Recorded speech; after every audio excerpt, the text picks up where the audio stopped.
olvidar. Y siguen jugando con otras cosas también. Es increíble cómo nos quieren hacer volver al pasado, la misma momia con diferente maquillaje. Uy, ya hablé de maquillaje, no soy el macho alfa.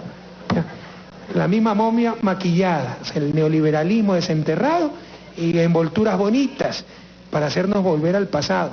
Los sepultureros del país se presentan como los resucitadores, qué descaro. Y con las mismas recetas fracasadas, la receta que generaron 2 millones de migrantes, cuando la revolución lo que ha generado es miles de jóvenes fuera del país, pero estudiando en las mejores universidades del mundo. Lo que hemos generado es 2 millones de ecuatorianos fuera de la pobreza, compañeros. Esa es la gran diferencia. Veamos esto, que es escandaloso, porque es descarado lo que quiere imponer la Cámara de Comercio de Quito. Le llaman bonito, Consenso Ecuador. Ellos son, ¿cómo es? Dialogan, ellos consensúan, generan armonía, como cuando tercerizaban, como cuando evadían impuestos, como cuando no se construían hidroeléctricas para el negocio de las barcazas, como cuando no se construían hospitales para sus clínicas privadas. Prohibido olvidar a quienes van a engañar con todo esto. En todo caso, ese consenso Ecuador me recuerda el consenso de Washington, es volver al consenso de Washington. Veamos el siguiente video, compañeros. ¿Será gratuito que las cámaras de comercio pidan volver al modelo neoliberal? ¿Será gratuito que pidan limitar el excesivo proteccionismo de mujeres embarazadas, discapacitados, jubilados?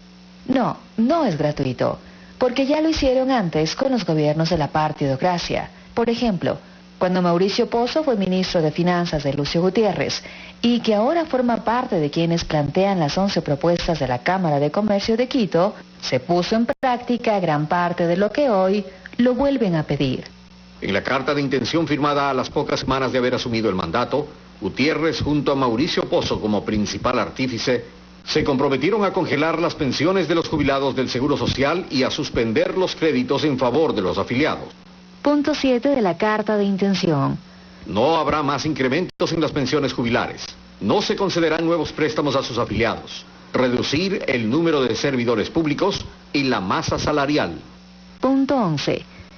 Congelamiento de salarios. El ajuste siempre fue para los pobres. Para ellos el garrotazo. Porque la banca ya rompía récord de utilidades apenas 3 años después de la peor crisis de la historia moderna del país.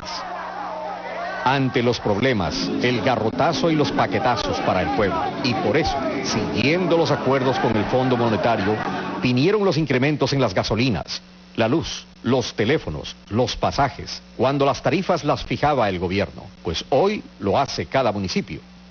Lo que nunca paró y siguió aumentando fue el pago de la deuda. Para esto último, sirvió, entre otras medidas, la colocación de bonos internos por casi 500 millones de dólares. Un decreto ejecutivo del 29 de mayo del 2003 ordenaba que con lo que se obtenga de la colocación de los bonos, se debía construir los proyectos de control de inundaciones de la cuenca baja del Guayas, de Milagro y de Chone.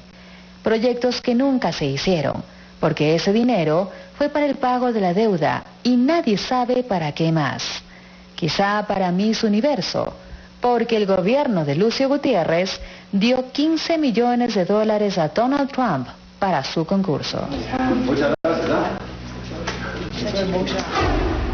Por cierto, los proyectos ofrecidos en el decreto de Gutiérrez sí se hicieron, pero 10 años después en el gobierno de la Revolución Ciudadana.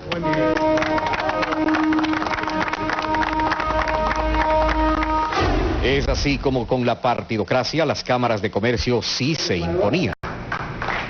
En las 13 cartas de intención firmadas con el Fondo Monetario Internacional, sus políticas eran aceptadas, pues todos los gobiernos aseguraron el pago de la deuda externa con los conocidos paquetazos para el pueblo.